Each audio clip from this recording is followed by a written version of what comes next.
It's very wonderful to see a mountain and to want to climb it and put your flag on top of it. It is very wonderful to want to create your own mountain so that you can then climb it and put your flag on top of it.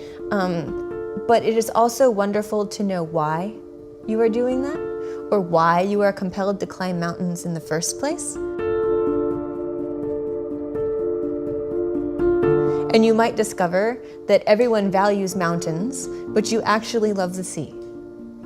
And perhaps swimming is what you really should be doing. And if your calling is the mountain, then by all means go and climb the mountain. But if you have questions about the sea, you might as well run the experiment and see what happens. Life means to evolve. And if you're not evolving through small incremental changes that build up over time to create a large change, then you're probably dead. And that shouldn't really be a goal of anyone. I think every day I get up and I say, what are my priorities? And then I move towards that. And sometimes, honestly, my priorities are to see how many back-to-back episodes of whatever I'm watching on Netflix I can watch, if it's that kind of introvert's Sunday that I need, in order to be my best self out in the world Monday morning.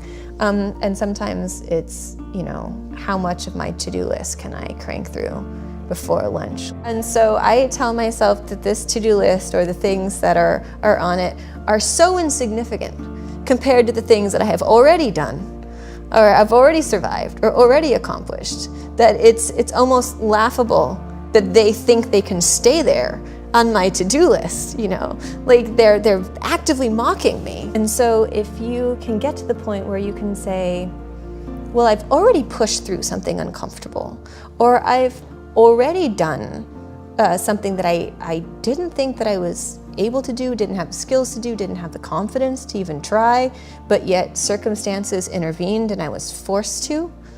I've already done these things. And yeah, they were in a different context. Maybe they were in a personal context and not a career context. Or in my case, they were in the theater and not in the science world. But it's proof of concept is already there. So what reason do I have to believe that it's not going to work again? So not thinking about it as this entirely novel new thing, because you do get the fear response to new things, because that's our brain trying to protect us from things that might be dangerous that we don't know anything about, and realizing that in fact this is a familiar task that's cloaked in a new environment. And so I think that there's a lot to be said for looking back at our successes and not just appreciating them, but really recognizing that the new challenges in fact are old dragons we've already slain. A lot of the early accomplishments that I have made were because I didn't realize that there was an option. And there's actually a type of method for teaching. I also used to play the violin, and I was taught with the Suzuki method. And if you look up the Suzuki method, you have all of these little 4, 5, 6-year-olds that are playing violin concertos that are, far beyond what you would think somebody of that age should be able to do. And it's because nobody told them that they shouldn't be able to do that. And so that was basically my reality. I was told, well, you're 11, you're gonna start going to college. So I went, and the expectation was you're supposed to get good grades, so I did.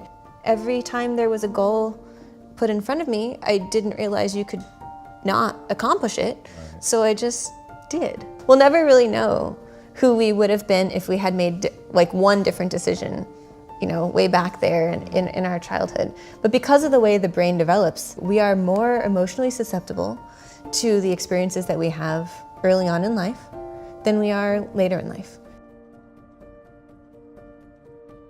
We all have to live in this society that's been created for us, and there's, certain expectations that one is a contributing member of the community of humanity, and that can be accomplished in many different ways. I think if I had a group of young people that I was responsible for, I would try and listen more than maybe my parents did to what each of them want.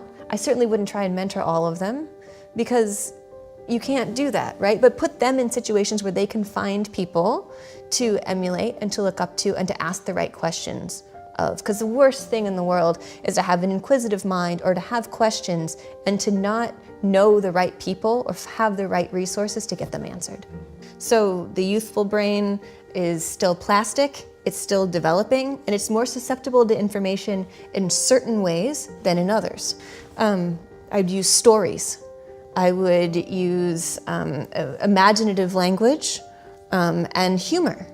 But there's a certain amount of finishing that happens in those last few years in the early 20s, which is the full development of the prefrontal cortex, which is sort of responsible both for those our ability to think logically and to predict outcomes, and also maybe a little bit for us to project the negative outcomes as well, right? So optimism falls victim to reality. Brains are lazy because most of nature is lazy.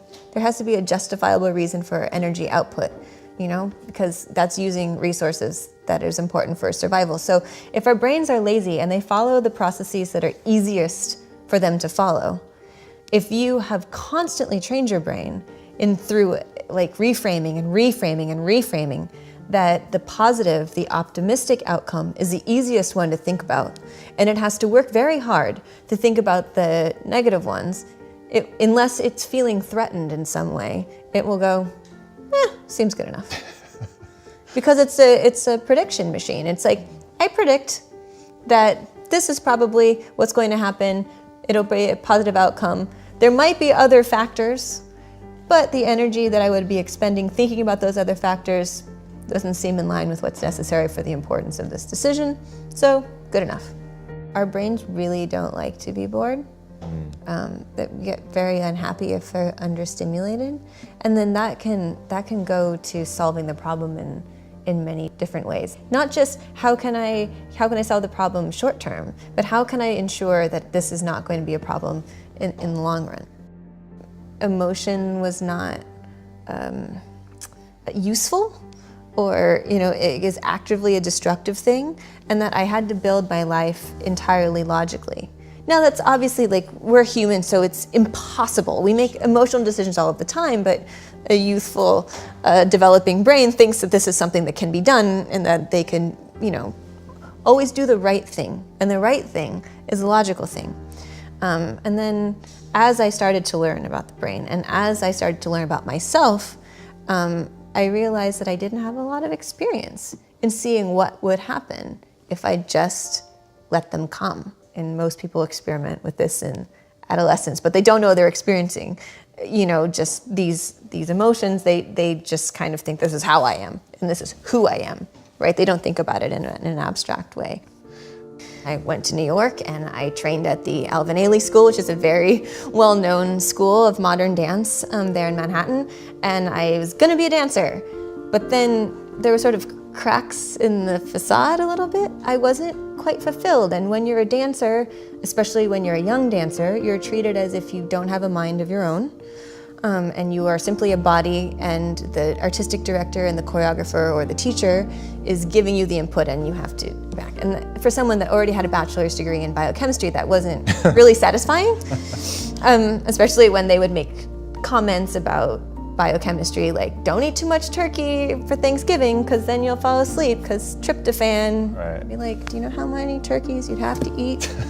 But I digress. All I hope for women in STEM is that they stop worrying about whether or not they're fitting in and whether or not they are supposed to be emulating the men or making a point of being female, and they start just taking things, taking their power, taking their place at the table, and not asking permission for it.